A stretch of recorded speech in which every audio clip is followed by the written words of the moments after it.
connexion pour que... Oh, il y a quelqu'un de l'Isère. Il faut savoir que je suis grenoblois d'origine. Donc, coucou à l'Isère. Alors donc, dans cet article, les 5 pires erreurs du management pendant la pandémie, je parlais de ce que j'appelle le manager de l'ancien temps. Alors, manager de l'ancien temps, pour moi, c'est le manager, quel que soit son âge d'ailleurs, qui va appliquer des règles qui datent, on va dire, du siècle dernier, donc quand moi j'ai commencé à être manager, et qui va faire 5 erreurs majeures. La première, c'est d'être trop présent en visio. Je ne sais pas si dans cet article, je ne me rappelle plus si j'en parlais, mais il y a un manager quand même qui a demandé à son équipe, pendant le premier confinement, de se mettre en ligne à 8h30 du matin et se déconnecter à 18h30. Si vous trouvez ça bien, vous faites un point comme ça, un pouce comme ça. Si vous trouvez ça bizarre, vous faites comme ça. Oui, je précise, il y a un truc que j'adore, c'est quand vous utilisez les icônes en bas. Vous savez, les applaudissements, les cœurs, les trucs comme ça, les idées. Parce qu'en fait, en tant que conférencier, je fais généralement des conférences en présentiel. Vous en doutez, depuis le 17 mars, les conférences en présentiel, il n'y en a pas énormément. Et ça manque de ne pas voir le regard des gens, de ne pas voir leur sourire, de ne pas entendre leurs applaudissements. Donc, je dois bien avouer que mon petit happy work à moi, vous savez, comme mon podcast, mon petit happy work à moi, c'est vos applaudissements ou vos cœurs ou toutes vos réactions pendant ce live que je regarde toujours, alors soit ce soir ou cette nuit ou demain matin. Donc, n'hésitez surtout pas, réagissez à quoi que je dise. Si vous n'êtes pas tout à fait d'accord quand je dis quelque chose, vous faites ça. Si au contraire vous êtes d'accord, vous pouvez applaudir, c'est top. Et en plus, moi, ça me permet d'ajuster ce que je dis pour les prochains lives. Donc, la première chose, c'était trop présent en visio. La deuxième erreur, c'est être trop absent. Vous avez des managers qui ont littéralement disparu. Alors, vous d'ailleurs, votre manager, vous pouvez mettre en commentaire, est-ce qu'il était trop présent, trop absent, est-ce que ça allait pendant ce confinement, ou d'ailleurs, même si vous n'êtes pas confiné, vous avez des managers qui sont absents pendant une période. Vous avez des managers qui imposent des horaires. Alors là, je parle pour celles et ceux qui sont en télétravail. Est-ce que vous êtes en télétravail d'ailleurs, vous, ou pas? Dites-le en commentaire. Je trouve incroyable qu'on impose des horaires, genre comme si on était au bureau. Et ça, il y en a beaucoup. Malheureusement, si c'est votre cas, je suis désolé. Si par contre vous êtes manager et que vous n'imposez pas d'horaire, dites-le également en commentaire. Le principe même du télétravail, c'est on doit réaliser une tâche, on doit atteindre un objectif. On s'en moque si on le fait de 8h à 18h ou de 8h puis à 10h du matin, qu'on s'arrête pendant 2 heures, on reprend à midi. On se cale sur un rythme qui nous est propre. Et quand on est en télétravail, c'est l'un des énormes avantages de ça. Dites-moi, je vois qu'il y en a beaucoup qui sont en télétravail. Si vous aimez le télétravail, faites un cœur comme ça. Si vous n'aimez pas, faites peu. Et je ne parle pas du télétravail à 100%, parce que ça, ce n'est pas vraiment du télétravail, c'est du télétravail contraint, forcé, 5 jours sur 5. Moi, je ne crois pas du tout au télétravail à 100%, sauf pour certains métiers peut-être spécifiquement. D'ailleurs, il y a un épisode de Happy Work de mon podcast où j'avais interviewé un patron où tous ses salariés, quasiment, sont en télétravail à 100%. Il l'était déjà avant la pandémie. Donc, il impose des horaires. Donc, ça, c'est une aberration quand on est en télétravail. Alors, la pire des choses, c'est d'imposer du présentiel. Alors qu'on pourrait être en télétravail. Je ne parle pas, par exemple, d'un ouvrier à la chaîne. Bien sûr, il doit faire du présentiel. La question ne se pose même pas. Mais par contre, j'ai eu vent d'entreprises où le télétravail n'était pas une option alors que c'est une obligation sanitaire. Et donc, là, c'est limite, enfin même pas limite, c'est illégal. D'ailleurs, dites-moi, une fois que cette pandémie sera partie, dites-moi quelle part de télétravail vous aimeriez bien? 0 jour, 1 jour, 2 jours, 3 jours, 4 jours, 5 jours. Je peux vous dire, ça m'intéresse d'avoir votre opinion. Mettez en commentaire 1, 2, 3, 4 ou 5, ou 0 d'ailleurs, vous avez le droit tout à fait de dire 0 jour de télétravail. Parce qu'en fait, il y aurait une tendance qui serait que plus de 90% des salariés souhaiteraient entre 2 et 3 jours de télétravail, ce qui semble assez légitime. Alors moi, j'ai un regard un peu biaisé parce que je suis en région parisienne, donc avec des temps de transport qui sont très importants. Donc si on peut s'économiser 2 ou 3 fois par semaine, 1 à 2 heures de transport, je pense que par jour, je pense qu'effectivement, ça a un petit avantage. Et enfin, le dernier travers que je mettais en avant chez ce manager d'un autre temps, c'est qu'il fait des emails à toute heure du jour et de la nuit. Eh ben oui, il est en télétravail, donc il se dit, tiens, Il est 22 heures, j'ai envoyé un petit mail à mon équipe et le pire, et ça je l'ai encore eu, j'ai eu un DRH aujourd'hui qui me disait que son boss lui avait dit « Non, mais j'envoie des emails la nuit, mais vous n'êtes pas obligé de répondre. » Alors ça, c'est quand même le truc. Moi, je me rappelle quand j'étais en entreprise, donc j'ai passé plus de 20 ans en entreprise, si mon président ou ma présidente, parce que j'ai eu un peu toutes les configurations, m'envoyait un mail à 22 heures, je peux vous garantir si je voyais son nom s'afficher, même s'il m'avait dit « t'es pas obligé de lire », bien sûr que je le lisais. Je ne sais pas si ça va être une bonne nouvelle, une mauvaise nouvelle, si je vais devoir dès le lendemain matin travailler. Est-ce que ça vous stresse, vous d'ailleurs, quand vous recevez un email du bureau, genre le week-end ou à 22 heures ou pendant vos vacances, est-ce que vous vous sentez obligé de le lire? Soyez honnête. Hein. Et d'ailleurs, je précise, quand vous faites un pouce, un cœur ou un applaudissement, c'est totalement anonyme. Hein, donc, je ne vais pas derrière dire « Oh, vous avez répondu ça ». Donc, dites-moi, quand vous recevez un mail, est-ce que vous vous sentez obligé de l'ouvrir?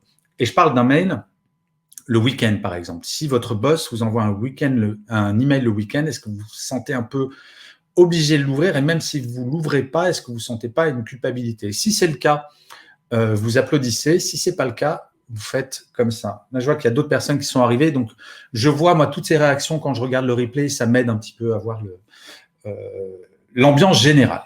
Alors, et pour les nouveaux arrivants, d'ailleurs, vous me dites où vous êtes, ça me plaît toujours. Alors, je vais attaquer, comme d'habitude, les remarques. Alors, la première remarque, c'est une remarque de Christine qui dit je pense de plus en plus que c'est une chance d'avoir un mauvais manager car cela nous permet de nous améliorer. Alors, honnêtement, Christine, ce commentaire, je l'ai adoré. Parce que je le trouve très mignon. Je trouve que c'est une belle façon de positiver le fait qu'on a un manager qui n'est pas bon. De là à dire que c'est une chance d'avoir un mauvais manager, très honnêtement, je pense que Christine, vous exagérez un tantinet. Mais je comprends qu'on puisse dire « Ok, je sais ce qu'il ne faut pas faire, donc je ne le ferai jamais ». Et ça, effectivement, c'est une bonne chose. C'est quand on sait les erreurs qu'il ne faut pas faire, généralement, on est meilleur. Mais je vais vous donner une solution très simple. Vous pourriez avoir un très très bon manager et derrière, quand vous deviendrez manager ou manageuse, vous serez parfait. En fait, vous n'êtes pas obligé d'acheter tous mes livres, que ça soit ça, que ça soit le bien-être au travail pour les nuls. Je vais vous résumer tout ce que je raconte dans tous mes livres en une phrase. En fait, pour être un bon manager, mais vraiment, et je ne vous mens pas, dans 99% des cas, avec votre équipe, ne faites jamais ce que vous ne souhaiteriez pas que votre propre manager vous fasse. Si vous appliquez cette règle, je vous assure, dans 99% des cas, ça va bien se passer. Et vous serez un manager bienveillant et votre équipe se dira « Oh, mon manager, il n'est pas mauvais ». Donc, Christine, le côté sadomaso, je suis content d'avoir un mauvais manager parce que j'apprends. Je comprends ce que vous voulez dire, mais je pense qu'il est quand même préférable d'avoir un manager bien. D'ailleurs, si vous trouvez que votre manager est un bon manager, faites un cœur ou applaudissez. Si par contre, vous trouvez que votre manager pourrait s'améliorer, faites-le. Pas sûr. Comme je disais, j'adore les réactions quand je regarde le replay. Le deuxième commentaire, c'est un commentaire de Dorine. Je suis interpellé par le point 5. Alors, le point 5, c'était « fait des emails à toute heure du jour et de la nuit ». Donc, je suis interpellé par le point 5, donc les mails à toute heure du jour et de la nuit, où la solution / responsabilité est essentiellement portée par le manager qui devrait se discipliner à envoyer des mails à une certaine heure pour préserver son salarié. N'est-ce pas une façon d'infantiliser son collaborateur? Alors, Dorine, là-dessus, par contre, je suis moins partagé qu'avec Christine. Non. C'est pas une question d'infantiliser, c'est qu'à un moment, on est dans une relation de pouvoir. Et quand un manager envoie un email à toute heure du jour ou de la nuit ou le week-end, oui, il y a une pression psychologique pour que la personne l'ouvre. Et par ailleurs, ça c'est quelque chose à laquelle je tiens énormément, un manager se doit d'être exemplaire. Mais en tout, y compris sur la déconnexion, y compris sur l'équilibre vie privée, vie professionnelle. Si mon manager m'envoie des emails pendant son week-end ou le soir, c'est quoi sa vie personnelle? À quel moment il me fait passer le message que mon équilibre vie privée, vie professionnelle est importante? Si lui est incapable d'avoir cet équilibre, pourquoi moi je l'aurais? Et je ne sais pas si vous le savez, mais une des premières causes de burn-out, c'est justement le fait qu'il n'y ait plus de limite entre la vie professionnelle et la vie personnelle et que finalement, on ne fasse que travailler.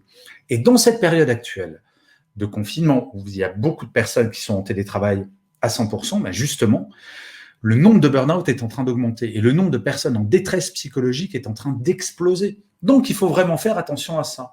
D'ailleurs, si vous travaillez plus que d'habitude, que si vous étiez non confiné, applaudissez. Si jamais ce n'est pas le cas, vous faites un petit truc comme ça. Donc, Dorine, pour répondre très précisément à votre commentaire, je ne suis pas du tout d'accord. On n'infantilise pas en disant aux managers, n'envoyez pas de mail pendant le week-end. On leur dit juste, soyez exemplaires et faites votre job. Et pour un manager, faire son job, c'est faire en sorte que ses équipes soient en pleine forme. Parce que maintenant, toutes les études le montrent, le bien-être, ça amène de la performance.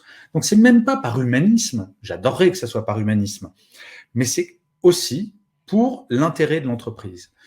Alors ensuite, un commentaire de Patrick. Pas évident de manager en cette période. Je vous rejoins sur ces 5 points, ce qui montre également le besoin d'accompagnement des managers, car c'est une vraie transformation et il faut parfois en plus gérer ses propres contraintes personnelles, accompagner des collaborateurs en situation de faiblesse psychologique. Oui, bien sûr qu'il faut accompagner les managers. Alors, loin de moi l'idée de taper sur la tête des managers. J'ai été manager pendant plus de 20 ans. C'est un métier qui est super dur, honnêtement. Et même si vous n'êtes pas manager, c'est pas pour dire oh, les pauvres managers, qu'est-ce que c'est difficile pour eux. Mais c'est vrai que c'est un métier qui est dur. Et trop souvent, les managers ne sont pas accompagnés pour savoir comment on fait pour manager à distance.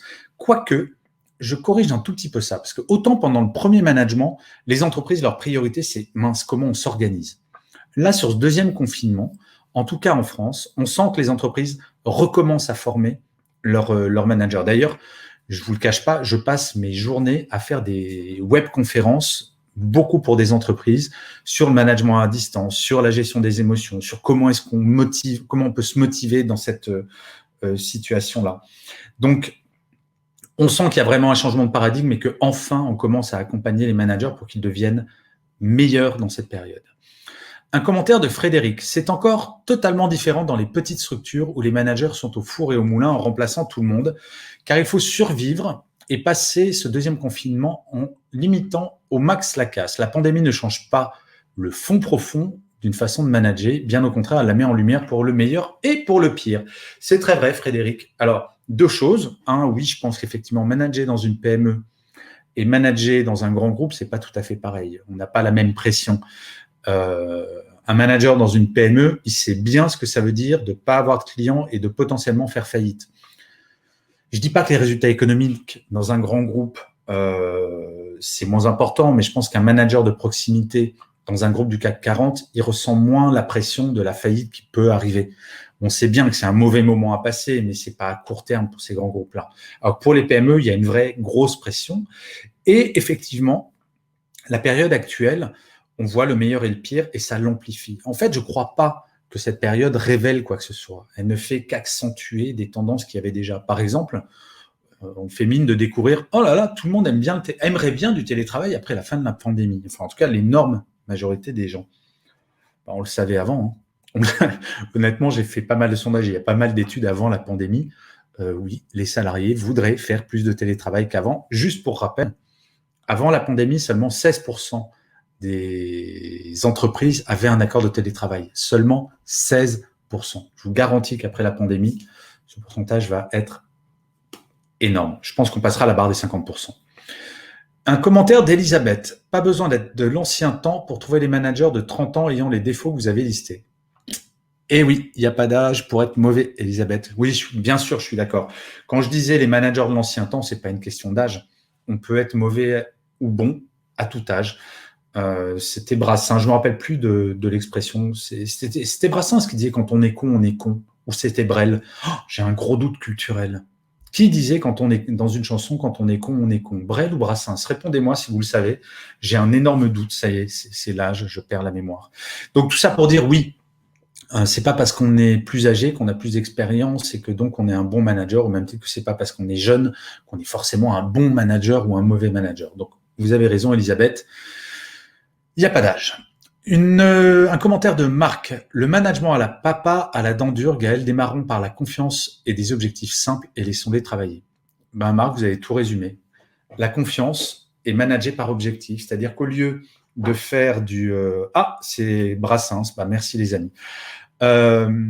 Oui, la confiance est absolument essentielle et donc il faut dire, par exemple, en début de semaine, ben voilà, j'aimerais bien que tu me rendes ce dossier pour jeudi, et pas faire de micromanagement et pas harceler son équipe pour savoir alors vous en êtes où, alors vous en êtes où, alors vous en êtes où. Parce que finalement, on perd les avantages du télétravail et c'est absolument insupportable comme situation.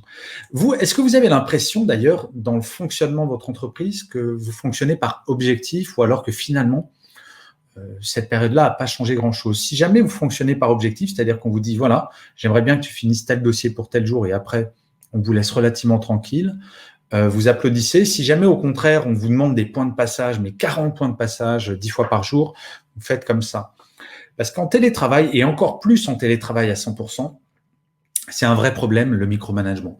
Quand on est chez soi, qu'on s'organise en fonction des horaires, en fonction de sa famille, de son conjoint, sa conjointe, puisqu'en télétravail, même si les enfants sont à l'école, on est parfois en couple, en télétravail, et on a une organisation qui est propre au couple. Et si on a un manager qui nous tombe dessus en permanence, c'est un peu compliqué pour gérer l'ensemble. Donc, si c'est votre cas, dites-le moi. Un commentaire de Pierre. Un autre défaut que j'ai remarqué, d'autant que j'ai changé d'employeur durant le confinement, est que je retrouve le même défaut, la rapidité de la critique négative dès que l'on est en travail à distance. Plutôt que de chercher à comprendre, il y a une sorte d'urgence à descendre en flamme. Vous savez, Pierre, j'ai parlé très longuement avec le dirigeant d'une très grande entreprise qui me disait « Je m'inquiète du niveau de violence dans les emails et du niveau d'énervement ».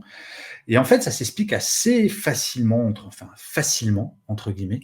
C'est le niveau d'émotion de tout le monde est très élevé. Si jamais, d'ailleurs, vous vous sentez plus sensible aux émotions plutôt négatives, applaudissez. Si jamais vous vous sentez au top, mettez comme ça. Donc oui, on surréagit. C'est-à-dire que quelque chose qu'on aurait pris peut-être un peu mal, mais on aurait pris le temps de répondre en disant « Bonjour, je ne suis pas tout à fait d'accord avec toi, etc. » qu'on aurait mis les formes. Comme on se sent dans une sorte d'urgence à cause de cette pandémie, puis on est angoissé parce qu'on ne sait toujours pas si on va en sortir, on a tendance à monter dans les tours beaucoup plus rapidement. Est-ce que vous avez constaté ça, vous, dans votre entreprise, le côté on est un peu plus énervé? Applaudissez si vous sentez ça. Faites le clap-clap vert si jamais vous sentez qu'il y a plus d'énervement au quotidien dans votre entreprise. Si ce n'est pas le cas, vous dites non, pas particulièrement. Moi, j'ai vraiment le sentiment, et j'ai de plus en plus de retours comme ça, où on s'énerve plus facilement, où on va plus prendre le temps de dire bonjour, même dans un email.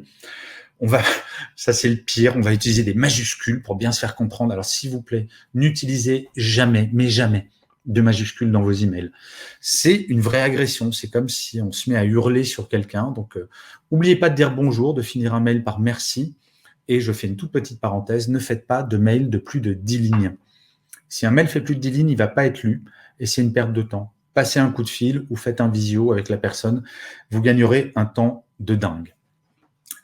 Un commentaire de Karen qui me dit « Les managers de l'ancien temps ne réussissent pas à recréer des moments de convivialité pendant leurs réunions d'équipe en visio. » Alors Karen, je ne sais pas si c'est une question de génération, ça. Est-ce que vous pensez vraiment que les gens de ma génération, donc qui ne sont pas nés avec une souris dans la main, ne savent pas vraiment utiliser les visios pour faire justement des moments de convivialité? Ça peut être boire des cafés, boire des coups, enfin... c'était la semaine dernière, il y avait quelqu'un qui faisait des cours de cuisine pour son équipe qui était en chômage partiel. J'ai trouvé ça absolument génialissime. Moi, je ne crois pas que ça soit une question de génération. Moi, je constate qu'il y a des managers qui ont largement passé la soixantaine et qui, pour autant, utilisent bien les nouvelles technologies. Par exemple, il y a un patron, lui, il s'est dit « Je vais toutes les semaines envoyer une vidéo à tous mes salariés, on parle de plusieurs milliers de personnes, pour dire comment ça va, qu'est-ce qui se passe, pour tenir au courant. » Et il fait des webcafés à disposition. Ses salariés viennent s'ils veulent. C'est pas obligatoire. Pour poser des questions, pour échanger. Il fait ça 1 heure par semaine. Et on parle d'une très, très grande entreprise. Et il a 60 ans. Donc, franchement, je sais qu'il y a des managers qui ne savent pas créer des moments de convivialité. Et ça, c'est important. D'ailleurs, vous, si dans votre entreprise, vous manquez un peu de moments de convivialité, vous faites comme ça. Si jamais, au contraire, tout va bien, vous faites un cœur en disant « Ouais, j'adore ma boîte, c'est trop cool ». Mais pour savoir un petit peu comment ça se passe. Mais je crois, par contre, ce qui est intéressant dans cette période, si on doit être positif, C'est que on s'est jamais posé autant la question de la convivialité. Voilà, j'ai sorti ce bouquin en août, Le bien-être au travail pour les nuls, où je parlais justement, j'ai fini de l'écrire pendant le confinement, et je parlais de ces moments de convivialité, et en fait, la demande et le besoin, ils datent d'avant la pandémie. Par contre, la pandémie a largement accéléré ça. Et quand je parle du télétravail dans le bien-être au travail pour les nuls, je ne dis pas que c'est différent avec la pandémie, je dis juste que la pandémie a accéléré et a révélé un certain nombre de choses qui existaient déjà avant. Il n'y a pas eu de changement. Juste maintenant, on ne peut plus se cacher. Et oui, vous avez raison, Karen, les gens ont besoin de convivialité, mais ça, c'était vrai avant la pandémie, et ça le reste encore aujourd'hui, et ça le sera encore plus demain. Alors, un commentaire de Blandine. Je pense que si les managers ont ces défauts, ils les auront dans toutes circonstances. Le confinement n'a fait qu'exacerber leurs défauts. Ben, c'est exactement ce que je viens de dire. C'est finalement, c'est un accélérateur, mais c'est pas un révélateur. D'ailleurs, est-ce que votre regard à vous, mettez-le en commentaire, parce que ça va m'intéresser de lire les commentaires. Est-ce que le regard que vous avez sur votre travail, vous pensez qu'il va avoir changé après la pandémie, ou finalement votre regard et votre relation à votre travail sera à peu près le même? Si c'est le même, la même relation à votre travail, dites-moi, pas besoin de me faire un roman, dites-moi en 2 mots pourquoi est-ce que ça sera exactement le même, et dites-moi si jamais ça va changer, qu'est-ce qui va changer? Je parle vraiment de quand la pandémie sera partie, votre relation à votre travail, votre regard sur le travail, qu'est-ce qui aura changé véritablement après ce moment-là? Et on commence à s'approcher de la fin, dites-moi, il est déjà 17h25. Je vais donc attaquer le dernier commentaire, qui est un commentaire de Thomas, qui dit « Concernant la version confinement numéro 2, vous pourriez compléter avec le manager qui demande d'être en copie de tous les mails échangés au titre de la transparence et de la nécessaire fluidification de la communication. » Alors ça, quand j'ai lu ce commentaire, Thomas, je ne suis pas tombé de ma chaise parce que malheureusement, je sais que ça existe. C'est effrayant. S'il y a des managers qui écoutent, et j'imagine qu'il y a des managers qui écoutent, il faut arrêter avec le « en copie ». C'est perte de temps, c'est pas bon pour l'environnement, ça c'est un petit détail, mais il y a une trace carbone à l'envoi d'un email, et ça ne sert à rien, mais vraiment rien. Vous imaginez le PDG d'une boîte de 2000 personnes qui dirait à ses salariés « Bon, moi je vais être en copie de tous les mails ». C'est-à-dire qu'il va y avoir 2000 salariés qui vont mettre en copie le président de tous les mails. Ça vous semble aberrant? Ben, c'est aussi aberrant qu'un manager qui aurait 5-10 personnes veuille être en copie de tout. À un moment, être manager, c'est savoir lâcher prise et admettre qu'on n'est pas au courant de tout, et que parfois, je laisse de l'autonomie à mes collaborateurs et collaboratrices et qu'ils ont droit d'avoir des informations que je n'ai pas. Il est fondamental que moi, en tant que manager, j'ai les informations nécessaires à mon travail. Et vouloir tout savoir, c'est une perte d'énergie, une perte de temps, et en plus, ça déresponsabilise les équipes. Vous, d'ailleurs, est-ce que vous devez mettre en copie de tout votre manager? Donc, si jamais ce n'est pas le cas, vous faites le petit truc comme ça. Et si jamais c'est le cas, vous applaudissez. Ça m'intéresserait de voir la proportion de gens qui ont des managers qui demandent d'être en copie de tout. Mais le message qui est envoyé de la part du manager, c'est assez simple s'il demande ça de ses équipes. C'est « je ne vous fais pas confiance pour savoir ce qui est important ou pas ». Parce que quand c'est important, on ne met pas en copie son manager, on le met en destinataire. Moi, à l'époque, quand j'étais manager, j'avais dit à mes équipes ne me mettez jamais en copie parce que de toute manière, j'ai mis dans ma boîte mail une règle qui fait que si je suis en copie, ça part directement à la poubelle. Et mes équipes, souvent, me regardaient et disaient « mais tu peux pas faire ça ». Je fais « si ». Et je vais vous expliquer pourquoi. C'est parce que je refuse d'entendre cet échange que j'ai eu un certain nombre de fois avant de prendre cette décision, où un collaborateur ou une collaboratrice venait me voir et me dit « Gaël, tu es au courant ?» Et moi, je fais « non, de quoi tu me parles ?» Et là, la personne de me répondre « je comprends pas, tu étais en copie ». Et là, ça voudrait dire que je devrais passer mes journées à lire des emails. Et donc, j'expliquais que non, si je suis en copie, je n'ai pas à être au courant et ce n'était pas grave. Déjà, un salarié français va passer en moyenne, faites le compte de votre temps sur les mails. En moyenne, en France, c'est 5 heures par jour à lire et à écrire des emails. 5 heures par jour. Je pense qu'il y a moyen de s'économiser un petit peu de temps. Écoutez, on va arriver à la fin. Donc, il me reste quelques trucs à faire. Donc ça, c'est l'article de demain. Votre manager peut-il ou doit-il être votre ami? D'ailleurs, avant de lire l'article, ce qui sort demain, Si jamais vous pensez qu'il peut ou il doit être votre ami, applaudissez ou faites un cœur. Et si jamais vous pensez que ce n'est pas le cas, faites comme ça. Je ne vais pas vous donner la réponse, ma réponse, mais à votre avis, est-ce qu'il peut ou est-ce qu'il doit être votre ami? Si vous êtes d'accord avec ça, vous applaudissez, vous faites un cœur. Si jamais vous dites non, non, mais mon manager, il n'a pas à être mon ami, vous faites le petit bonhomme comme ça. Si vous voulez l'avoir demain matin sur votre boîte email, vous allez sur n'importe quel article sur jchatelain.com, mon site web, et vous allez voir, il y a un pop-up qui vient, vous mettez votre mail. Demain matin, à 6h30, c'est sur votre boîte mail. Sinon, je publierai un post sur LinkedIn mercredi matin. Sinon, après-demain, mercredi à 17h, voilà les prochaines webconférences. Donc, je tiens beaucoup à celle qui va arriver. C'est comment lutter efficacement contre le sexisme du quotidien en entreprise. J'aimerais beaucoup que vous soyez nombreux, messieurs, à venir assister à cette webconférence, parce que même si vous ne pensez pas être sexiste parfois, et moi je me mets là-dedans, on a des comportements sexistes sans vraiment y faire attention. Donc, mesdames, essayez de motiver pas mal de vos collègues à venir assister. Et je ne veux surtout pas dire, alors attention, je précise, il ne s'agit pas d'une webconférence où je vais taper sur la tronche des mecs pendant toute la webconférence, parce que, mesdames, vous aussi, vous pouvez parfois être sexiste, mais tout est question de proportion. Et je pense qu'en tant qu'homme, même si une ou deux fois dans ma carrière, j'ai pu subir des comportements sexistes venant de femmes, très honnêtement, j'ai pas à me plaindre par rapport à la majeure partie des femmes. Bref, j'aimerais beaucoup, parce que je ne sais pas si vous le savez, cette semaine, c'est la semaine de la lutte contre les violences faites aux femmes. Je pense que c'est un vrai sujet. En entreprise, là, je ne vais pas parler des violences faites aux femmes, je vais parler du sexisme du quotidien. Vous savez, le sexisme du quotidien, c'est à la machine à café, un collègue qui va dire à une collègue « Oh, dis donc, tu as des jolies jambes aujourd'hui. » Vous voyez, ce genre de choses. Comment est-ce qu'on fait pour que ça évolue? Et la semaine d'après, ça sera comment retrouver de la motivation dans son travail. Grand sujet, s'il en est. Donc ça, c'est sur chatelainberry.fr, parce que j'ai 2 sites web, comme vous l'aurez peut-être remarqué. Donc, eh bien, écoutez, on arrive à la fin. Il est 17h30 pile. Je ne sais pas si vous avez remarqué, je suis hyper ponctuel comme garçon. Alors, si jamais vous aimez ma ponctualité, vous applaudissez, ça me fera plaisir, parce que parfois, j'ai l'impression d'être totalement hystérique avec la ponctualité. Si vous aimez la ponctualité, vous applaudissez, sinon, non, on n'en a rien à faire.